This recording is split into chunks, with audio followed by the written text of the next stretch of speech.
గాంధీని అర్థం చేసుకోవడం ఎలా అనేటువంటి విషయంలో మనం ఇవాళ గాంధీ ఆయన రాజకీయ సిద్ధాంతం అనే సబ్జెక్ట్ మీద మాట్లాడుకుంటున్నాం. ఇంతకుముందు సెషన్లో సౌత్ ఆఫ్రికాలో గాంధీ తన basic foundations of political theory అంటే తన రాజకీయ సిద్ధాంత నిర్మాణానికి సంబంధించినటువంటి ప్రధానమైన అంశాలు ఎక్కడెక్కడి నుంచి తీసుకున్నాడు అనేటువంటి దాని మీద మనం చర్చించాం. అయితే ఈ సిద్ధాంతాలన్నీ సౌత్ ఆఫ్రికాలో అప్లై చేసే నాటికి ఉండేటువంటి కండిషన్స్ వేరే, భారతదేశంలో ఉండేటువంటి కండిషన్స్ వేరే. 15/1/1915లో గాంధీ ఇండియాకి తిరిగి వచ్చేస్తారు. వచ్చినప్పుడు అప్పటికే భారతదేశపు రాజకీయ వాతావరణంలో గోఖలే, తిలక్ అనేటువంటి ప్రధానమైన వ్యక్తులు ఉన్నారు. వాళ్ళిద్దరూ ఆల్రెడీ భారతదేశ పాలిటిక్స్ని సఫిషియెంట్గా ఇన్ఫ్లుయెన్స్ చేస్తున్నారు. అట్లాగే భారతదేశపు రాజకీయ పోరాటానికి కావలసినటువంటి ఆర్థిక సిద్ధాంతాలని కూడా దాదాబాయి నౌరోజీ గారి రచనల ద్వారా అప్పటికే సఫిషియెంట్గా ప్రచారంలోకి వచ్చాయి. అయితే గాంధీ భారతదేశానికి వచ్చిన తర్వాత మొదటిసారి ఆయన తన గురువు అయినటువంటి గోపాలకృష్ణ గోఖలే గారిని కలుస్తారు. గోపాలకృష్ణ గోఖలే గారు ఆనాటికే సర్వెంట్స్ ఆఫ్ ఇండియా అనే ఒక ఆర్గనైజేషన్లో ఆయనదంటూ ఒక ఆర్గనైజేషన్ ఉంటుంది. దాంట్లో అనేక మంది శిష్యులు ఉంటారు ఆయనకి. అదొక పెద్ద ఆర్గనైజేషన్. అయితే గాంధీ ఎప్పుడైతే ఇండియాకి వచ్చారో సర్వెంట్స్ ఆఫ్ ఇండియా అనేటువంటి ఆర్గనైజేషన్లో కొన్ని లుకలుకలు ప్రారంభమవుతాయి. అంటే వాళ్ళకు ఒక భయం పట్టుకుంటుంది. గాంధీ ఆల్రెడీ సౌత్ ఆఫ్రికాలో ఒక ఎస్టాబ్లిష్డ్ లీడర్ కాబట్టి ఆయన వచ్చి మన సర్వెంట్స్ ఆఫ్ ఇండియాలో కనుక జాయిన్ అయితే మన యొక్క ప్రాధాన్యత పోతుంది అనేటువంటి ఫీలింగ్ కూడా వాళ్ళలో స్టార్ట్ అవుతుంది. అందువల్ల అతన్ని సర్వెంట్స్ ఆఫ్ ఇండియాలో జాయిన్ కాకుండా ఉండడం కోసం చాలామంది ప్రయత్నం చేస్తారు. అలాగే భారతదేశపు మెయిన్ పోరాటం అంటే కాంగ్రెస్, ఇండియన్ నేషనల్ కాంగ్రెస్ ద్వారా కూడా అప్పటికే చాలా ఎస్టాబ్లిష్డ్ లీడర్స్ ఉన్నారు. ముఖ్యంగా బాలంగారు తిలక్ గారు అప్పటిదాకా కేవలం పిటిషన్స్ పెట్టుకోవడము, గవర్నమెంట్కి రిప్రజెంటేషన్స్ పెట్టుకోవడము లాంటి ఆర్గనైజేషన్గా ఉన్నటువంటి కాంగ్రెస్ని పీపుల్స్ యొక్క ఆర్గనైజేషన్గా ఆల్రెడీ తీసుకెళ్ళిపోయాడు. తర్వాత స్వాతంత్రము నా జన్మ హక్కు అని ఒక నినాదం ఇవ్వడం ద్వారా అది ప్రజల్లో చాలా బలంగా వెళ్ళింది. అలాగే 1905లో జరిగినటువంటి బెంగాల్ విభజన అది కూడా చాలా గొప్ప ఎఫెక్ట్ ఇచ్చింది స్వాతంత్ర దేశ పోరాటం మీద. సో బెంగాల్లో ఉధృతమైనటువంటి పోరాటం ఆల్రెడీ ప్రారంభమైంది. అలాగే మహారాష్ట్రలో తిలక్ వీళ్ళ సెంటర్డ్గా కూడా ప్రధానమైన ఉద్యమం నడుస్తోంది. ఇది గాంధీ ఇండియాకి వచ్చే నాటికి బ్యాక్గ్రౌండ్. సో అందువల్ల గోపాలకృష్ణ గోఖలే గాంధీకి ఒక అడ్వైజ్ ఇస్తారు. ఏంటంటే నువ్వు ఒక సంవత్సరం పాటు నీవు నోరు మూసుకొని కేవలం చెవులు కళ్ళ ద్వారా వింటూ ఉండు, చూస్తూ ఉండు అని. ఈ మాట విన్న గాంధీ ఏం చేస్తాడంటే మొత్తం భారతదేశం అంతా పర్యటించడం అనేటువంటి ఒక కార్యక్రమం పెట్టుకుంటారు. ఈ పర్యటనలోనే అతనికి భారతదేశం యొక్క అసలైనటువంటి సామాజిక స్థితి ఎలా ఉంది అనేది కొంత అర్థమవుతుంది. సో ఇది జరుగుతున్న టైంలోనే అంటే 1916లో బెనారస్ హిందూ యూనివర్సిటీలో ఒక సంవత్సరపు ఎండ్లో జరిగేటువంటి ఒక ఫంక్షన్ జరుగుతోంది. అంటే యూనివర్సిటీ ఎస్టాబ్లిష్మెంట్ ఫంక్షన్ ఒకటి. ఆ ఫంక్షన్లో మదన్ మోహన్ మాలవీయ ఒక ప్రధానమైన వ్యక్తి, అలాగే బెనారస్ అంటే కాశీకి సంబంధించినటువంటి రాజవంశానికి సంబంధించిన వాళ్ళు దాంట్లో ఇన్వైటీసు, అన్నీ బిసెంట్ కూడా ఒకానొక ఇన్వైటీ దాంట్లో. సో అట్లాగే వైస్రాయ్ కూడా దానికి ఒక ఇన్వైటీ. ఇంతమంది ఉన్న సభలో గాంధీ కూడా ఒకానొక ఇన్వైటీ. అయితే గాంధీ అందరూ మాట్లాడతారు, తర్వాత గాంధీ కూడా మాట్లాడతాడు. అది బహుశా గాంధీ భారతదేశానికి వచ్చి మాట్లాడినటువంటి ఉపన్యాసాలలో అత్యంత అద్భుతమైనటువంటి అత్యంత రెవల్యూషనరీ ఉపన్యాసం అని ఇప్పటికీ ప్రజలు చెప్పుకుంటారు. అంటే గాంధీని బాగా చదివిన వాళ్ళు, గాంధీ గురించి బాగా అర్థమైన వాళ్ళు. అక్కడ ఆయన దాదాపుగా అక్కడ ఉన్నటువంటి జమీందారులు, రాజులు, వైస్రాయులు, అన్నీ బిసెంట్ కూడా కంగారు పడి, సిగ్గుపడి, ఇబ్బంది పడేంత బలమైనటువంటి మాటలతో వాళ్ళని బాగా రెచ్చగొడతాడు. స్టూడెంట్స్ కూడా చాలా ఉద్రేకాలకు లోనవుతారు ఆయనలో. అంటే చివరికి అన్నీ బిసెంట్ ఇంటర్వ్యూన్ అయ్యి ఇతన్ని ఆపేయమని చెప్తుంది గాంధీని మాట్లాడడం. అతను ఏమంటాడంటే నేను బెనారస్ నగర వీధుల్లో నడుచుకుంటూ వస్తున్నాను.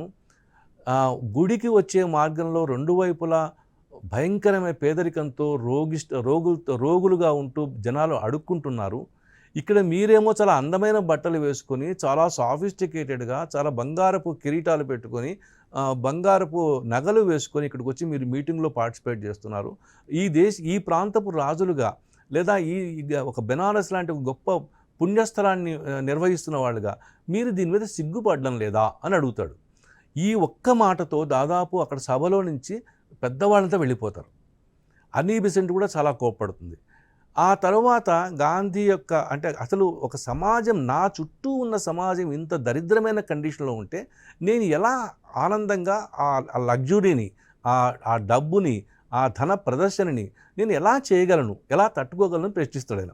సో ఇది మొట్టమొదటి పొలిటికల్ ఉపన్యాసం గాంధీ ఇండియాకు వచ్చాక 1916లో జరిగినటువంటి చాలా గొప్ప పొలిటికల్ ఉపన్యాసం. అలాగే నెక్స్ట్ ఇయర్ అంటే 1917లో ఆయనకి అక్కడి నుంచి బీహార్ నుంచి రాజ్ కుమార్ అనే ఒకతను గాంధీని 4-5 సార్లు కలవడానికి వస్తాడు. వచ్చి మా బీహార్లో చంపారణ్లో నీలిమందు వ్యవసాయం అనే పేరుతో ఒక భయంకరమైనటువంటి ఎక్స్‌ప్లాయిటేషన్ జరుగుతోంది. దాన్ని మీరు చూడడానికి రావాలి, మాకేమైనా దీనికి సొల్యూషన్స్ చూపించాలని అడుగుతారు. అప్పుడు చాలాసార్లు హెజిటేట్ అయిన తర్వాత కూడా ఒకసారి గాంధీ మొత్తం మీద బయలుదేరుతాడు.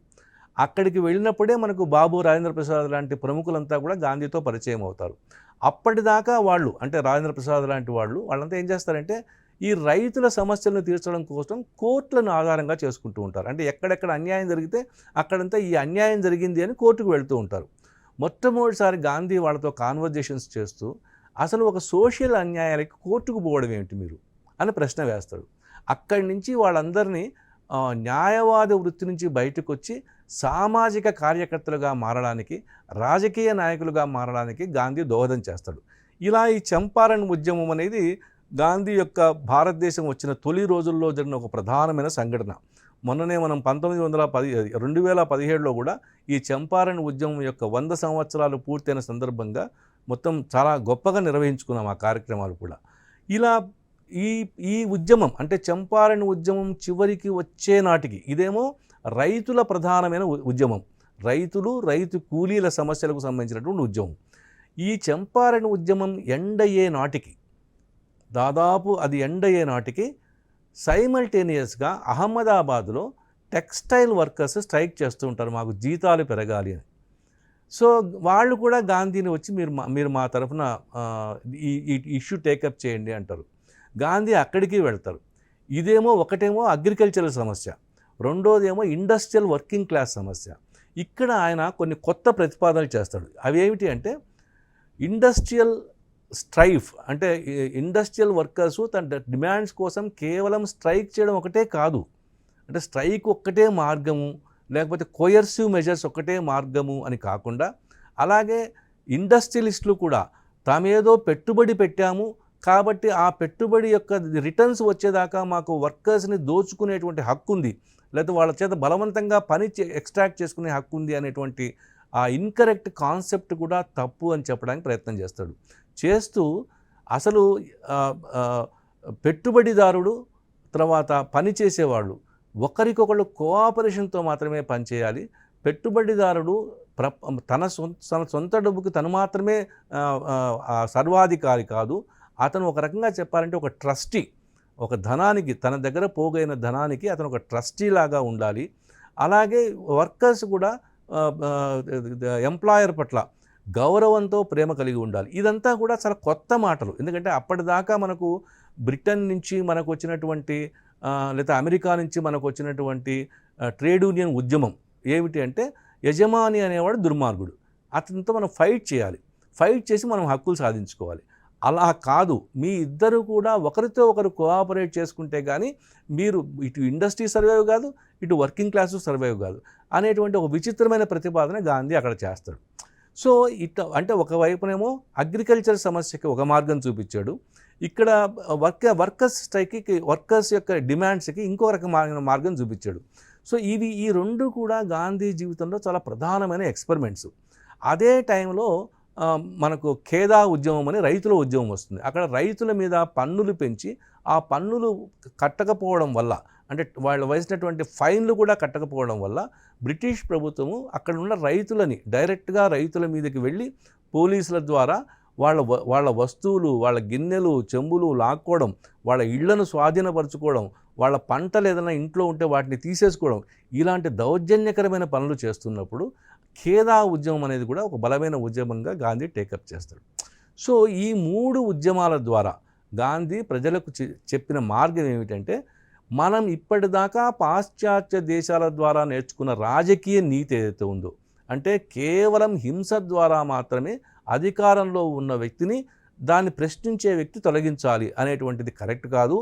హింసకు మించినటువంటి వేరే మార్గాలు, హింస కంటే కూడా ఉన్నతమైన మార్గాలు ఉన్నాయి, అవి ఫాలో అవ్వాలి అనేటువంటి మొదటి రాజకీయ ప్రతిపాదనలు ఇక్కడ ఆయన ఈ 3 ప్రదేశాల్లో చేస్తాడు. అంటే చంపారన్ ఒకటి, అహ్మదాబాద్ టెక్స్టైల్ వర్కర్స్ స్ట్రైక్ ఒకటి, మూడోదేమో ఖేదా ఉద్యమం. సో ఇవి 3 తర్వాత ఆయన 1922లో నాన్ కోఆపరేషన్ మూమెంట్, స్వదేశీ విదేశీ వస్తు బహిష్కరణ, స్వదేశీ ఉద్యమం అనేటువంటి కాన్సెప్ట్తో ఆయన నాన్ కోఆపరేషన్ మూమెంట్ స్టార్ట్ చేస్తాడు. ఈ నాన్ కోఆపరేషన్ మూమెంట్ మొదటి 2 ఏళ్ళు చాలా సక్సెస్ఫుల్గానే సాగుతుంది. కానీ అది బాగా ఉద్ధృతి చెందినప్పుడు చౌరీ చౌరా అనే ఒక చోట పోలీసులు కొంత దుర్మార్గంగా ప్రవర్తించడం వల్ల, రెచ్చగొట్టే విధంగా ప్రవర్తించడం వల్ల అక్కడ లోకల్ పీపుల్ ఏం చేస్తారంటే పోలీస్ స్టేషన్ మీద దాడి చేసి ఒక 2-3 ఇంగ్లీష్ పోలీసుల ఆఫీసులు సహా వాళ్ళని తగలెట్టేస్తారు. సో అది ఒక వైలెంట్ టర్న్ తీసుకుంటుంది మూమెంట్. అప్పుడు ఆయన నేను సరైనటువంటి సైద్ధాంతిక తయారీ లేకుండా, శిక్షణ లేకుండా నేను ఈ నాన్ కోఆపరేషన్ మూమెంట్ని, నాన్ వైలెంట్ మూమెంట్ని స్టార్ట్ చేశాను, నేను సరిగ్గా చేయలేకపోయాననే ఉద్దేశంతో ఇది తప్పు మార్గంలో వెళ్ళింది, హింసా మార్గంలో వెళ్తే అది నా ఉద్యమం కాదది అని తను విరమించుకుంటాడు ఉద్యమం. అప్పుడు అతని మీద చాలా క్రిటిసిజం వస్తుంది. అక్కడ ప్రధానమైన ఒక ఆర్గ్యుమెంట్ చేస్తాడు గాంధీ. ఏంటంటే, ఒక వ్యక్తి ఒక సిద్ధాంతము ప్రకారము పని జరగాలి అని అనుకున్నప్పుడు దానికి వ్యతిరేకంగా కనుక పని జరిగితే ఆ ఉద్యమాన్ని అతను ఆపేయాలి. అలా ఆపకుండా కేవలం ఉద్యమం ఉధృతంగా ఉంది కాబట్టి, ఇప్పుడు మనకు జయం వచ్చే అవకాశం ఉంది కాబట్టి, ఇప్పుడు మనం ఖచ్చితంగా గెలుస్తాం కాబట్టి, ఆ అవతల వ్యక్తి కొంత బలహీనంగా ఉన్నాడు కాబట్టి మనం ఉద్యమాన్ని కంటిన్యూ చేయడం అనేది తప్పు. ఇది ఇంకొక, అంటే రాజకీయ ఆలోచనలో ఆయన ఒక్కొక్క స్టెప్ ముందుకెళ్తున్నప్పుడు ఆయన ఏమంటాడంటే, తన అపోనెంట్ బలహీనంగా ఉన్నప్పుడు, తన అపోనెంట్ చేతగాంతనంలో ఉన్నప్పుడు, అలాంటప్పుడు ఉద్యమాన్ని కంటిన్యూ చేయడం తప్పు అనేటువంటి ఇంకో ప్రతిపాదన చేస్తాడు. ఇది అయిపోయింది. ఇక దాదాపు ఈ 1920స్లో 2 ప్రధానమైన సంఘటనలు జరుగుతాయి. ఒకటేంటంటే 1920స్లో తిలక్ గాంధీకి ఒక ఉత్తరం రాస్తారు. ఏమంటే, మీరు గాంధీ గారు, మీరు మీ వేషధారణ, మీ పద్ధతి, మీ ఆలోచన, మీ బిహేవియర్స్ అన్ని చూస్తే మీరు ఏదో ఒక యోగిలాగా, ఒక సన్యాసిలాగా ఉన్నారు. మీరు సన్యాసులకు రాజకీయాలతో పనేందుకు మీకు, మీరు రాజకీయాలకి దూరంగా ఉండండి, మీరు రాజకీయాలకు పనికి రారు అని ఒక మాట అంటాడు ఆయన ఒక ఉత్తరంలో. దానికి జవాబిస్తూ గాంధీ ఏమంటాడంటే, అసలు రాజకీయాలకి ఎవరూ అతీతం కాదు, రాజకీయాలకి అతీతంగా ఉండడం అనుకున్నది భ్రమ. ముఖ్యంగా ధార్మిక వ్యక్తులు, సన్యాసులు, తర్వాత ఉన్నతమైనటువంటి దాని విముక్తి మార్గాన్ని చూస్ చేసుకున్న వాళ్ళు మాత్రం ఎట్టి పరిస్థితుల్లో రాజకీయాలకు దూరంగా ఉండకూడదు. ఎందుకంటే వాళ్ళు కనుక రాజకీయాల నుంచి తప్పుకుంటే రాజకీయాలు అనేవి అవినీతిమయమవుతాయి. ఆ తర్వాత అవి ఒక విషసర్పంలాగా తయారవుతాయి. కాబట్టి నీతి నియమాలు, ధార్మికత ఉన్నవాళ్ళు ఖచ్చితంగా రాజకీయాల్లో భాగస్వామ్యం తీసుకోవాలి, పని చేయాలి అని ఆయన ఒక విచిత్రమైన ప్రతిపాదన చేస్తాడు అక్కడ. ఇదే ప్రశ్న దాదాపుగా ఇంకొక మార్గంలో 1925లో ఒక విదేశీ క్రిస్టియన్ మిషనరీ వేస్తారు గాంధీకి. అంటే ఆయన ప్రత్యక్షంగా గాంధీకి ప్రశ్న వేయరు, కానీ లండన్లోంచి వచ్చే ఒక మ్యాగజైన్లో గాంధీ గురించి రాస్తూ, గాంధీ గారు మీరు ఏదో గొప్ప సెయింట్ అనుకున్నాం మేము, జీసస్ తర్వాత మాకు ప్రపంచానికి మార్గదర్శనం చేయడానికి వచ్చినటువంటి ఒక గొప్ప ధార్మిక వ్యక్తి అనుకున్నాం మేము, కానీ మీరేమిటి, ఎంతసేపున స్వాతంత్ర పోరాటం అంటారు, బ్రిటిష్ వాళ్ళు ఇండియా నుంచి వెళ్ళిపోవాలంటారు, మీరు తెల్లవాళ్ళు నల్లవాళ్ళు అనేటువంటి కాన్సెప్ట్ తీసుకొస్తున్నారు, మీరు విశ్వమానవుడిగా ఉండట్లేదు మాకు, మీరు ఒక గొప్ప రిలీజియస్ ఆల్టర్నేటివ్గా మాకు ఉండట్లేదు అని. ఆ తర్వాత మీరు రాజకీయ నాయకుడా లేకపోతే సెయింటా, ఏదో ముందు తేల్చుకోండి అంటాడు. అప్పుడు గాంధీ ఒక విచిత్రమైన జవాబు ఇస్తాడు దానికి. అంటే నెయిదర్ ఏ పొలిటీషియన్ నార్ ఏ సెయింట్ అని ఒక ఎస్సే రాస్తాడు తన యంగ్ ఇండియా అనేటువంటి పత్రికలో. అందులో ఆయన ఏమంటాడంటే, అసలు నేను రాజకీయాలలోకి కేవలం బలవంతంగా మాత్రమే వచ్చాను, రాజకీయాలు నా ప్రధానమైన ధోరణి కాదు, కానీ అలా అని పాలిటిక్స్కి నేను దూరంగా ఉండలేను. ఎందుకంటే పాలిటిక్స్కి దూరంగా ఉండడం అనేది ఈ సమయంలో ముఖ్యంగా ఇలాంటి పోరాటాల సమయంలో అది తప్పు అవుతుంది అని అంటూ దానికి ఎక్స్ప్లెనేషన్గా చాలా విచిత్రమైనటువంటి గొప్ప విషయాలు తర్వాత చెప్తాడు ఆయన. అసలు భారతదేశ వ్యవస్థలో ఎప్పుడూ కూడా చదువుకున్న వాళ్ళు, జ్ఞానులు, సాధువులు అలాంటి వాళ్ళు ఎవరూ కూడా రాజకీయాలకు దూరంగా లేరు. అంటే ఇప్పుడు ఆంథోనీ జేపెర్ల్ అని మీకు ఒక హిస్టరీ ప్రొఫెసర్ గురించి చెప్పాను కదా, ఆయన దీని నుంచే ఒక డ్రా చేస్తాడు కొన్ని కంక్లూజన్స్. ఏంటంటే కౌటిల్యుడు అంటే చాణక్యుడు లేదా కౌటిల్యుడు అనే వ్యక్తి బాగా చదువుకున్న వ్యక్తి, ఒక యూనివర్సిటీలో ప్రొఫెసరు. కానీ ఎప్పుడైతే భారతదేశము మీదకి గ్రీకులు దండయాత్ర చేస్తున్నారు అని ఆయనకు తెలుస్తుందో, ఆ విషయాన్ని దృష్టిలో పెట్టుకొని ఆయన మగధ సామ్రాజ్యాన్ని మేల్కొల్పడానికి, మగధ సామ్రాజ్యాన్ని భారతదేశం రక్షించడానికి పురికొల్పడానికి వెళ్తాడు అక్కడికి. ఎప్పుడైతే తన మాటలను వాళ్ళు పట్టించుకోలేదో అప్పుడు తనే స్వయంగా ఒక చంద్రగుప్త అనేటువంటి ఒక వ్యక్తిని ఆధారంగా చేసుకొని అతని ద్వారా బలమైన సైన్యాన్ని నిర్మించి అతని ద్వారా గ్రీకుల దండయాత్రని పంజాబ్ దాటి భారతదేశంలోకి రాకుండా చూసుకుంటాడు. నిజం చెప్పాలంటే ఆఫ్ఘనిస్తాన్, కాబూల్ దాటి రాకుండా చూసుకుంటాడు. అంటే ఒక పండితుడు, జ్ఞాని అనేవాడు కేవలం యూనివర్సిటీలో చదువుకుంటూ కూర్చుంటే సరిపోదు. అలా అతను రాజకీయంగా వస్తున్న మార్పుల్ని గమనించి దాని సమాజాన్ని అడ్వైజ్ చేసి ఆ దుర్మార్గం కానీ ఆ చెడు కానీ తన ప్రాంతంలో తన దేశం మీద రాకుండా ఉండడానికి జ్ఞాని అనేవాడు ప్రయత్నం చేయాలి అని చెప్తాడు ఆంథోనీ జేపెరల్. ఇలాంటి ఎగ్జాంపుల్స్ తీసుకొని అలాగే ఇంకొకటి కూడా చెప్తాడు ఆంథోనీ జేపెరల్ తన పుస్తకంలో.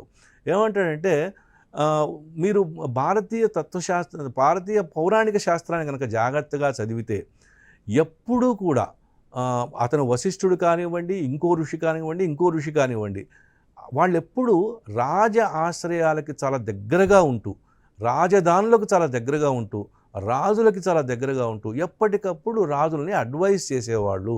అంటే భారతదేశపు వ్యవస్థలో ఎప్పుడూ కూడా ఈ జ్ఞానవంతులు అనేవాళ్ళు రాజ్యానికి దూరంగా ఉండడం అనేటువంటి అలవాటు లేదు. కాబట్టి జ్ఞానం ఉన్నవాడు ఈవెన్ సాధువైనా సరే అతను ఖచ్చితంగా రాజ్యంతో క్లోజ్గా ఉండాలి, రాజ్యానికి అడ్వైజ్ ఇవ్వగలగాలి. అదే రాజ్యం అనే పదం ఆధునిక కాలంలో వచ్చేప్పటికీ పాలిటిక్స్ అవుతుంది. అంటే పాలిటిక్స్ అంటే రిప్రజెంటేటివ్ పాలిటిక్స్, పీపుల్ ఎన్నుకునేటువంటి సభ్యులు వస్తారు ఇక్కడ. కాబట్టి ఇక్కడ కూడా ఈ జ్ఞానం ఉన్నవాళ్ళు, జ్ఞానవంతులు రాజకీయాలతో సరైనటువంటి సంబంధం కలిగి ఉండాలా అన్నది ఆయన యొక్క ప్రతిపాదన. సో ఈ రెండు చర్చల్లో కూడా గాంధీ తనదంటూ ఒక రాజకీయ సిద్ధాంతాన్ని ప్రతిపాదించే ప్రయత్నం చేస్తారు. ఇక తర్వాత ఈ చౌరీ చౌరా ఇన్సిడెంట్ తర్వాత దాదాపు ఒక 7-8 ఏళ్ల పాటు ప్రశాంతత ఉంటుంది. అంటే ఆ టైంలో ఆయన గాంధీ మిగతా ఎన్నో పనులు చేస్తూ ఉంటాడు.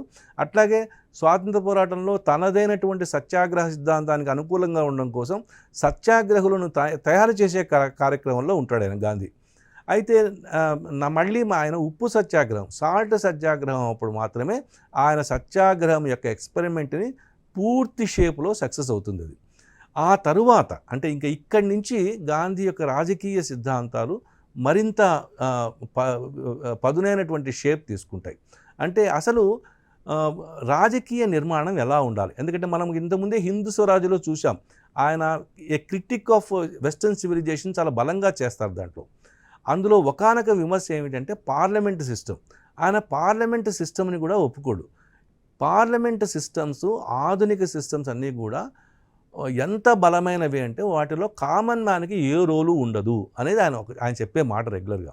కాబట్టి ఆల్టర్నేటివ్గా ఒక రాజకీయ నిర్మాణము, ఒక దేశ రాజకీయ నిర్మాణం ఎలా జరగాలి అంటే గ్రామము బేస్డ్గా, అంటే గ్రామం అనేది కంప్లీట్గా ఒక రిపబ్లిక్గా ఉంటూ గ్రామం యొక్క రిప్రజెంటేటివ్స్ డిస్ట్రిక్ట్ లెవెల్లో, మళ్ళీ డిస్ట్రిక్ట్ లెవెల్ రిప్రజెంటేటివ్స్ స్టేట్ లెవెల్లో, స్టేట్ లెవెల్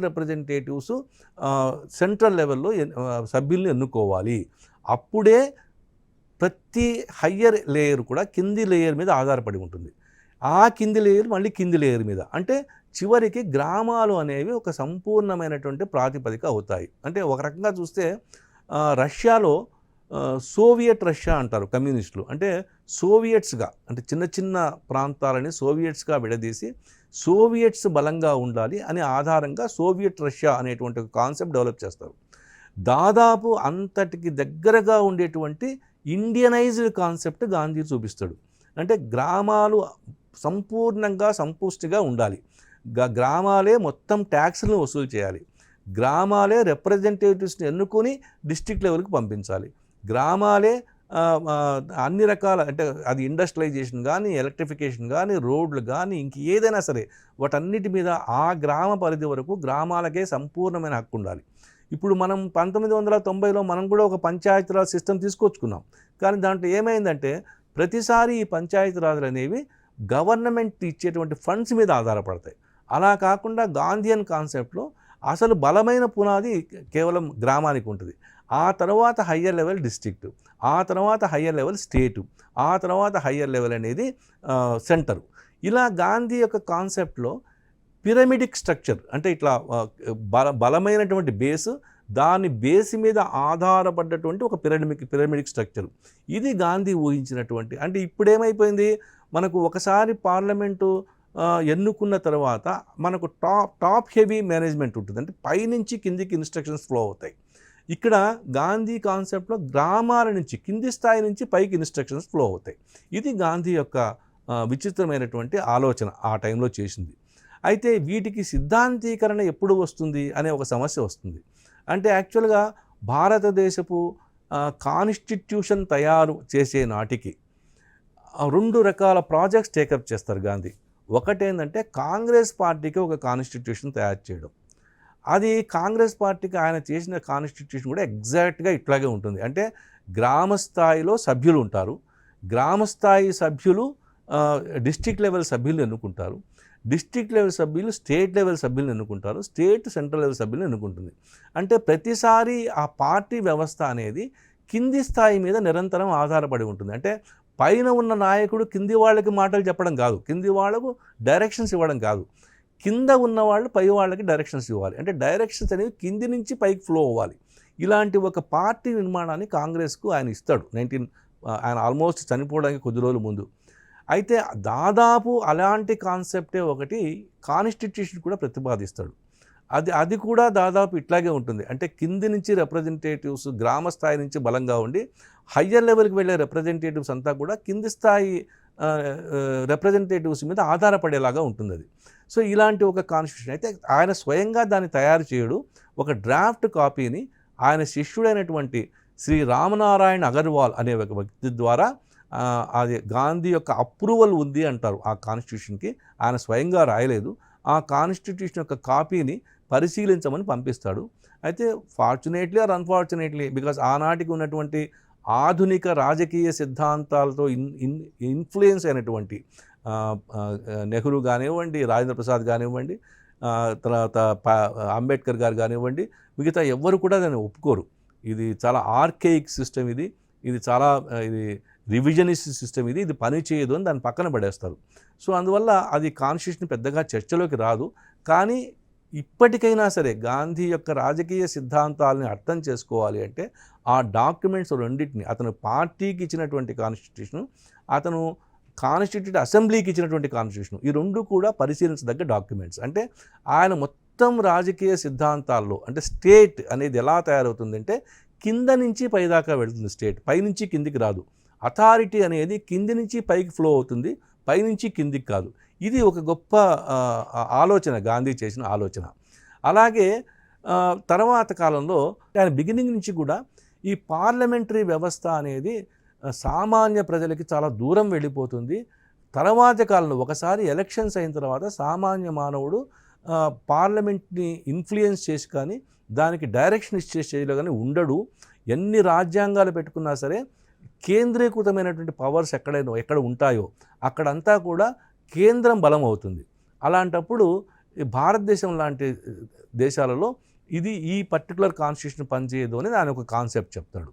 ఇక అన్నిటికంటే పెద్ద అంశం, ఒకసారి దాదాపు 1944 ఆ టైంలో గాంధీని ఒక అతను అడుగుతాడు, మీరు ఆయనకు ఫస్ట్ నుంచి కూడా గాంధీకి ప్రభుత్వము అంటే వ్యతిరేకత. ఇందుకే ఆయన చాలామంది ఏం చేస్తారంటే అతను అనార్కిస్ట్ అంటారు అతను గాంధీని. ఎందుకంటే అతని రాజకీయ సిద్ధాంతంలో ఎప్పుడూ కూడా ప్రభుత్వము కేంద్రీకృత అధికారాలు కలిగినటువంటి ప్రభుత్వం అంటే ఆయనలో ఒక వ్యతిరేకత ఉంటుంది. సో ఆయన ఫస్ట్ నుంచి కూడా స్టేట్ని వ్యతిరేకించేటువంటి ఒక ఎలిమెంట్ ఎప్పుడూ చూపిస్తాడు. సో అందువల్ల ఆయన్ని చివరిలో అడుగుతారు, మరి మీరు ప్రభుత్వాలనే వ్యతిరేకిస్తున్నారు కదా, ఇప్పుడు రాబోయేది పార్లమెంటరీ వ్యవస్థే కదా భారతదేశానికి రాబోయేది, కాబట్టి మీరు దాని గురించి ఏమంటారని. అంటే ఏమంటారంటే నా ఎయిమ్ అయితే మాత్రం స్టేట్లెస్ సొసైటీ, అంటే స్టేట్ లేనటువంటి, అంటే అసలు రాజ్యము అనేటువంటిదే లేని సొసైటీ నా ఎయిమ్. అయితే ఇవాళ దీనికోసం నా ప్రయత్నం అంతా కూడా హిందూ స్వరాజ్య రాసినప్పటి నుంచి ఇప్పటిదాకా నా సాధారణమైన ప్రయత్నం ఏమిటంటే స్టేట్లెస్నెస్కి సమాజాన్ని తీసుకెళ్ళడం. అయితే ఇప్పుడున్న కండిషన్లో ఈ స్వాతంత్రోద్యమంలో పనిచేస్తున్న వాడంతా కూడా పార్లమెంటరీ డెమోక్రసీని కోరుకుంటున్నారు, పార్లమెంటరీ వ్యవస్థతో కూడినటువంటి ఫ్యూచర్ రాజ్యాన్ని ఊహించుకుంటున్నారు. కాబట్టి నేను వాళ్ళతో కలిసి పనిచేస్తున్నాను, కాబట్టి నేను వాళ్ళ యొక్క డిమాండ్ని ప్రస్తుతానికి నేను అంగీకరిస్తున్నాను. కానీ అని అంటూ ఆయన ఒక మాట అంటాడు, అయితే ప్రజలందరినీ కనుక మనం ఎన్లైటన్ చేయగలిగితే, ప్రజలందరినీ కనుక మనం ఉన్నత స్థాయికి తీసుకెళ్ళగలిగితే అప్పుడు ఆటోమేటిక్గా అనేక మంది 100 కోట్ల మంది జనాభాలో 100 కోట్ల మంది చదువుకున్న వాళ్ళు ఉంటే వాళ్ళకి ప్రత్యేకంగా బాధ్యతలు, రెస్పాన్సిబిలిటీస్, హక్కులు ఎవరు చెప్పక్కర్లేదు, ఎవరు ఇంప్లిమెంట్ చేయక్కర్లేదు. ఆటోమేటిక్గానే అవి బాధ్యతలు ప్లస్ హక్కుల మధ్య ఒక సమన్వయం వస్తుంది. అలాగే హైలీ ఎన్లైటెండ్ పీపుల్ ఉన్నటువంటి సమాజంలో ఇక ప్రత్యేకంగా రాజ్యం యొక్క అవసరం ఉండదు. అందుకని ఎప్పుడు ఏమంటారంటే ఎంత తక్కువ రాజ్యపు అధికారం చెలాయించే కండిషన్స్ ఉంటే అంత గొప్ప సమాజాన్ని మనం నిర్మించుకున్నట్లు లెక్క అంటాడు. దీన్నే కొంతమంది ఏమంటారంటే ఆయన ఒక విచిత్రమైనటువంటి అనార్కిస్టు అంటారు. బహుశా కావచ్చు కూడా, అవకాశం కూడా దాంట్లో ఉంది. ఏది ఏమైనా కానీ గాంధీ యొక్క ఫైనల్ షేప్ ఆఫ్ భారత రాజ్యం ఆయన ఊహించింది ఏమిటి అంటే ఎన్లైటెండ్ అనార్కీ. ఈ ఎన్లైటెండ్ అనార్కీ అని చెప్పడానికే ఆయన రామరాజ్యం అనేటువంటి ఒక మాటని రిపీటెడ్గా ఉపయోగిస్తాడు. అంటే ఎందుకు ఈ రామరాజ్యం అనేటువంటి మాటని ఆయన యూజ్ చేశారంటే అది ప్రజల మనస్సులో ఆల్రెడీ ఒక ఊహ ఉంది కాబట్టి ఆ ఊహని ఆధునీకరించి నేను ఎన్లైటెండ్ అనార్కీ అంటున్నాను. ఎందుకు అంటే ఆ కృతయుగం, అంటే కృతయుగము, త్రేతాయుగము అనేటువంటి మనకు కొన్ని కాన్సెప్ట్స్ ఉన్నాయి కదా, కృత, త్రేత, ద్వాపర, కలియుగం. ఈ కృతయుగము లో ఉన్నటువంటి ఒక బేసిక్ కాన్సెప్ట్ ఏమిటంటే there will be no king, all are enlightened people can guide the king and king also shall abide by the people's dictate. ఇది ఒక కాన్సెప్చువల్గా మనకు పౌరాణిక సాహిత్యంలో కనబడుతుంది రిపీటెడ్గా. అంటే చాలా సామాన్యుడు, చాలా సాధారణమైన వ్యక్తి కూడా కింగ్ తప్పు చేస్తే నువ్వు తప్పు చేసావని చెప్పేస్తాడు. సో ఈ టైప్ ఆఫ్ కాన్సెప్ట్ని ఆయన ఇటు భారతదేశపు పురాణ సాహిత్యం నుంచి తీసుకున్నాడు, వెస్ట్ నుంచి కూడా తీసుకొని ఎన్లైటెండ్ అనార్కీ, అదే రామరాజ్యం. ఆయన చెప్పేటువంటి రామరాజ్యం అనే కాన్సెప్ట్ని చాలామంది మిస్అండర్స్టాండ్ చేసుకున్నారు.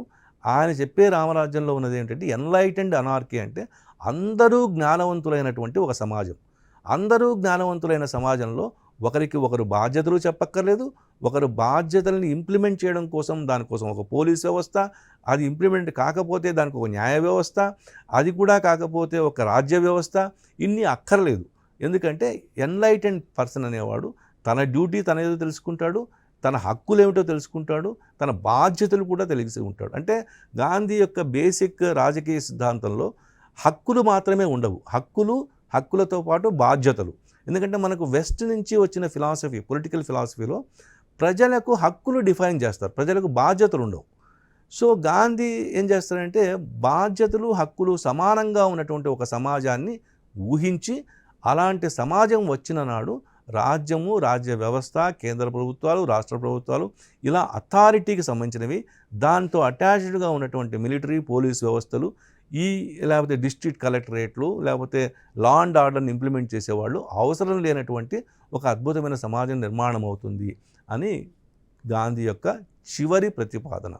సో ఇది గాంధీ యొక్క రాజకీయ సిద్ధాంతంలో ఉండేటువంటి ప్రధానమైనటువంటి అంశాలు. ఇక ఆ, ఇది ప్రత్యేకంగా గాంధీ అంటే ఈ సమస్య అంతా ఎక్కడి నుంచి వచ్చిందంటే నాకు కూడా నేను ఒక 10 ఏళ్ల కిందట ఒక ప్రముఖ బాగా తెలిసిన ఒక రాజకీయ ఆ, ఆ, అధ్యాపకుడితో మాట్లాడుతున్నప్పుడు, సార్ భారతదేశపు రాజకీయ సిద్ధాంతాలంటూ మీకు ఏమైనా కనబడ్డాయా, మీరు రోజు పొలిటికల్ థియరీ చెప్తారు కదా క్లాసుల్లో అంటే, నాకు భారతదేశంలో రాజకీయ సిద్ధాంతం అంటూ కనబడలేదు అన్నాడు. అప్పుడు నేను అప్పటి నుంచి నేను చాలా తీవ్రంగా ఈ సబ్జెక్ట్ మీద అంటే అర్థం చేసుకునే ప్రయత్నం చేసినప్పుడు, భారతదేశంలో ఒక అపారమైనటువంటి రాజకీయ శాస్త్రం ఉంది. దానికి సరైనటువంటి థియరిటికల్ అంటే గాంధీ థియరిటిషియన్ కాదు, గాంధీ ఒక ట్రైన్డ్ అకాడమిషియన్ కాదు. అందువల్ల సిద్ధాంత ప్రతిపాదన అంటే మామూలుగా అకాడమిక్స్లో మీకు సిద్ధాంతం చెప్పాలంటే సిద్ధాంతం చెప్పాలి, అంతకుముందు ఈ సిద్ధాంతానికి సంబంధించిన ఎన్ని అంశాలు ఉన్నాయో చెప్పాలి, ఆ అంశాల్లో ఉండే తప్పేమిటో చెప్పాలి, ఆ తప్పు నుంచి మళ్ళీ తను సిద్ధాంత ప్రతిపాదన ఏం చేస్తున్నారో చెప్పాలి. దీన్ని అకాడమిక్స్లో థియరైజేషన్ అంటారు. కానీ గాంధీ అలాంటి థియరైజేషన్ ఫాలో కాడు. గాంధీ నిరంతరం అనుభవం ద్వారా వచ్చేటువంటి పాఠాలతో ఎప్పటికప్పుడు తన ఆలోచనల్ని రిఫైన్ చేసుకుంటూ, రీడిఫైన్ చేసుకుంటూ, అంటే నిర్మించుకుంటూ దాన్ని ఏమంటారంటే నిర్వచించుకుంటూ వచ్చాడు. ఇది గాంధీ యొక్క రాజకీయ సిద్ధాంతపు ఒక స్వరూపం.